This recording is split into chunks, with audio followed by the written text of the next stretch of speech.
Hi, good evening. Okay, so I did say that I would do a quick couple of questions every Tuesday live on the page, two for Tuesday. Just put that, I don't know why, but I said I'd answer a couple of questions. So I'm just going to share this live and see if anyone is around and has any questions for me, and I will answer a couple of questions. Let's have a look. I'm just going to share it around a little bit, see if we've got anybody on. I can see someone saying hi there. Hello. God, let's have a look. Share to a page. Hello, say hi so I can see who's there. Oh, here we go.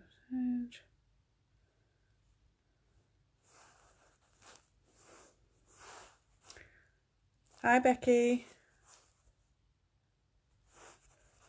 I'm really shattered tonight. I don't know why I'm so tired, but I'm absolutely shattered. So I don't know how effective these answers will be.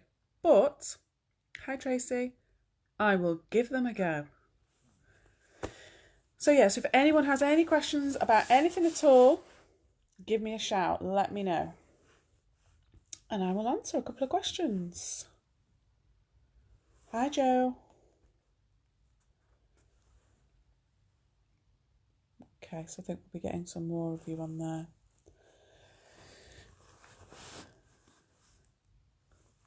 Okay, so if nobody has any questions, I will just maybe share a little something, but I will hang on for another 30 seconds to see if anyone has any questions for me.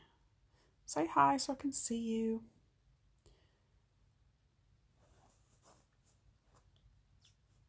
I look tired, yeah. Do you know why?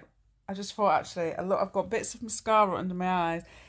It sounds ridiculous this, but we literally hardly slept last night because my bloody cats were just going wild at like 3 a.m, 4 a.m, 5, like worse than having a child by a million miles, because you can't just rationalise with them. They were going skits with each other around the house fighting. So we just kept being woken up. I'm not used to it and I like my sleep a lot. So I've come in and just been watching a programme, laid down, chilled in the bed. So you know when you like squish all your face up. So I'm tired, but I'm fine, I'm chilled. I'm good. I've had some really lovely messages today from people, which I just want to say in case any of them watch this, that I really appreciate. People telling me that I'm a lifesaver and that their videos have really helped. And then there was someone else that sent me a message there at you got one as well. God, you don't realise, do you, Tracy, when you get a cat? Like, cats are a low maintenance pet. You realise that they can become psychopathic in the middle of the night. I think one of them's unwell, to be honest. It's been going to the toilet a bit frequently. Hi, Jonathan. And then someone's gone to the Three Principles concert and thanking me for the inspiration that led them to exploring it even more. Your kids, yeah. My daughter, as you probably know, you've seen her on here, is 11, so she's quite. It's very rare that she would wake up in the night now, so at least don't have that to deal with as well. But yeah, the cats are a nightmare. I was actually talking about thoughts creating feelings. I was so frustrated. I started to think, would it be really bad if I tried to get somebody to adopt my cats? Because if they're gonna wake me up every night, I can't cope with it. I literally can't cope. Highly. Because I think, at least with children, you know, when anyone that's had children, when they're little and you think, oh, I'm never going to get to sleep, you do know that there's light at the end of the tunnel, and you do know eventually that their sleep is going to get better. But I'm thinking, with the cats, it's just going to get worse. Like, the older and more kind of fragile they get, the worse they're going to get. They're just going to be then peeing and sicking and everything all over. Hi, Lee. I think I just said hello. Hi again. Hello. Um, so has anyone got any questions they would like me to answer? Because the whole point of me popping on a Tuesday, because I do my parenting in my private group on a Monday. Then on a Thursday, I do my private call in my coaching group with my clients in there. And so on a Tuesday, I thought I'd just pop on live on the page and say hello and just answer a couple of questions. It can be about anything at all that you want. Anything at all. that you would like to know or like to hear about. But yeah, as I was saying before, thank you for those that have sent me messages recently over the last few days. I do get a lot of messages, and I do get through them all. I do answer them all. Sometimes it takes me a bit longer than others, depending on what I'm doing. But I do appreciate them all.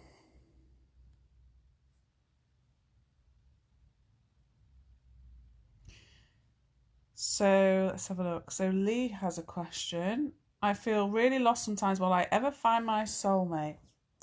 Well, Lee, that is the question. We don't know, do we? But I do think that everybody has the capacity and the ability to. But I think, I've worked a lot with people in terms of their own self-esteem and confidence and, wanting maybe to find a relationship or being in a relationship that isn't working out for them or whatever it might be. And I think, like everything else I talk about, stress, anxiety, everything else all works in the same way, that actually when we get past the stories that in our head that we're not going to find anyone and why haven't I found anyone and that person over there's got someone and what is it about me, I think that's the bit that we work on, because when we get past that, I think we become much more open and receptive to connecting with people on a level that we otherwise wouldn't if we were really caught up in a load of thought about that we were never going to get where we want to be. It works the same way as absolutely anything else. Yeah, that's what I love so much about these principles. And so then, yeah, Lee, you said then that obviously anxiety is something that's then taken over your life. So that is going to get in the way of you connecting with people and getting on with other things that you want to do. And I get that it's really difficult. And I think I shared yesterday on a video to say that it's something I suffered with really severely, to the point where I'd been on absolutely shitloads of medication. I spent a month in hospital. I doubted myself in every possible way. But I don't do that now. And I doubt myself sometimes because I'm human, but it's totally different. And so I don't care who somebody is, where they're from, what they look like, what background they've got. Not anything. It doesn't mean that you're not somebody that can move past that anxiety that stops you getting where you want in life. So what I would say is that there's always hope, but we've got to be open to it and maybe seeing and perceiving ourselves slightly differently.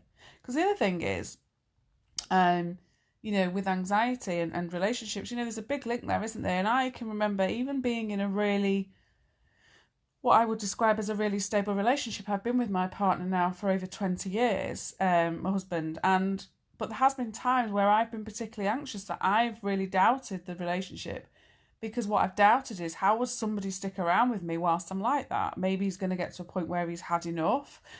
Because I didn't feel like I was enough, because I felt like I was broken, and being anxious, made me somehow a lesser person. And now I don't see that. So when I, would go through stages, if I got anxious now, I don't suddenly think my husband's going to leave me because I'm not good enough. I just think it is, it's exactly who I am, and I'm good enough even when I'm anxious. Like, I'm still a good, loving person, So thank you. Oh, that's no problem, Lee. Not a problem at all. So it looks like I've got another question here. So that's good. So we can do our 2 for Tuesday. Let's have a look. Just wanted to ask how to try and change sudden negative mindsets, as I come across as totally in control, unfortunately end up somehow. Doesn't help as my counselling is now coming to an end, even though your mental health is still in full flow. Okay. So, Tracy, first of all, by saying to yourself, like, how to try and change sudden negative mindsets. Well, in a way, we all have sudden negative mindsets, because really what you're talking about is having negative thoughts that feel a bit intrusive, that feel like they're going around in a cycle and that you can't get rid of. But the difficulty is what we do is we try and get rid of them. I will hear people saying things like, I've just got to turn those into negative. I've just got to somehow stop them. And that's where we get stuck sometimes, because we can't stop negative thoughts. There's not been one person watching this video who has gone through life without being in cycles of negative thoughts. It's part of being human. But it's how much we take it on board. It's how much energy we give it. It's how many layers we add to it. And that's what makes a difference of how much we keep hold of it. So the first thing is this idea of, actually, what if you weren't to stop them? What if you could get on with life and be who you are alongside them? Because the more you accept them as being part of human nature, the quicker that they will pass. And, you know, I'm sure you will have lots of thought about your counselling coming to an end, because, you know, you'd think, well, actually, you know, the thing is, I've been a psychotherapist now for a number of years, and I've been in therapy previously for a number of years. And I say previously because now I just explore the 3 principles. That, for me, I found my thing, and I know that that's what I would always go to. So, you know, I get that you can feel like become slightly reliant on it and get to a point. I've had clients where I've said, you know, why do you still come and see me? You don't need to come and see me anymore. And, you know, you're getting on, it's great. And there's always then that reluctance of, oh, I don't want it to end, because what if I'm not completely fixed? What if I'm still a bit broken? And the thing is that we are all at times going to believe that we're a bit broken. It doesn't matter how much therapy we've had, because it's part of being human. It's ups and downs, ebbs and flows. And it's about what we hold on to and keep on to that becomes the difficulty when we get stuck. So in a way, you know, you will absolutely be okay. And, you know, just keep exploring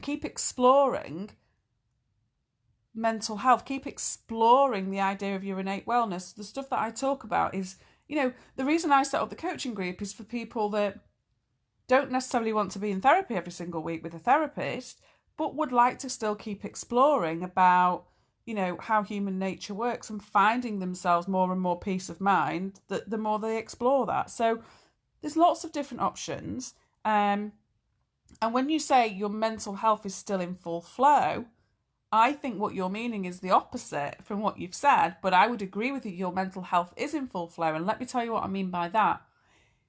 Your mental health is what you always have access to, the health, the innate well-being, the times where you know exactly what to do, your wisdom, your gut instinct is there. It never goes anywhere. But often what will happen is that, you know, it's like you've lost touch with it, because actually your mind and the big loud noise in your head is taking over. But it's not gone anywhere, it's still there underneath. So you always have access to your mental health, but what you're probably talking about is mental illness. And this is what we do. We fixate on the mental illness, what's wrong with me, how I'm not quite fixed yet, rather than, actually, I don't know anything about you, Tracy, but I would guess that you have gained some insight through going to counselling, that you have gained something. It might not be what you imagined, it might not be where you believe you should be right now, but there'll be something. But it's very easy for us to focus on what is lacking. So again, it's about, you know, just kind of just knowing that actually what you're doing and where you're at right now is absolutely good enough. Keep exploring and keep, you know, again, I said in a video yesterday, if you haven't seen it, have a look. Of people will say to me, yeah, but you make it sound so easy and so straightforward, and it can't be that simple, and you can't understand. And that's when I said, like, I've been in hospital, I've been on every medication under the sun. It's like, I get it. I get how severe it can get to when you are completely and utterly stuck in your own thought trap, and you don't believe for 1 minute that you're okay. You think it's happening to you and that there's nothing you can do. And you said up in your part, well, I'll just finish off now before I finish this, that, you know, I come across as in control. Well, we can try, can't we? But none of us are really in control, particularly of our thoughts. Yet what causes us suffering is us trying to control everything, trying to control our thoughts, trying to stop our thoughts. You can't. And they come from blooming out of nowhere. And that's okay. They don't mean anything until we give them meaning and we give them life. So it's not the thoughts that are damaging. It's our perception and the life that we give them to it. Craig, it's not weak asking for help, and you are absolutely not broken. You may be overwhelmed. I'm not saying you're not overwhelmed, but you're not broken because you're human and you've got the same capacity and ability as every single one of us. Yeah? And I get it, because a time where I thought I was broke, I thought that was me for life. I thought there's no way I'm going to go on and live a healthy, happy life. I can't possibly. But I absolutely did. And there was no magic cure. It was more about accepting who I was.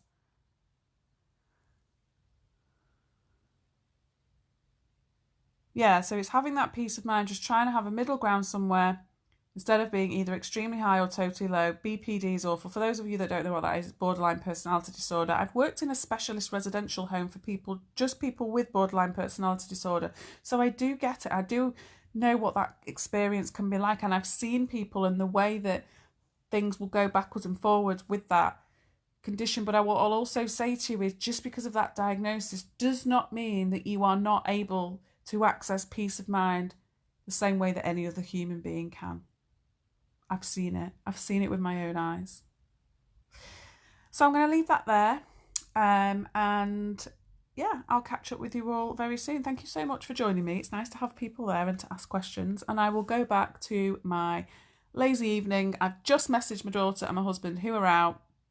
And Lee, I could listen to you all day. Oh, that's lovely. I'm sure my husband probably wouldn't say the same. I've got loads of videos on YouTube, Lee. If you find Sari Taylor Coaching on YouTube, there's loads of videos on there if you think they would help. But yeah, so I've just messaged my husband and my daughter after saying, don't get me any crap or any chocolate or anything because I don't need anything. To message say, I've changed my mind. Please bring me something really bad to eat. So I'm just waiting for that. So I'll speak to you all very, very soon.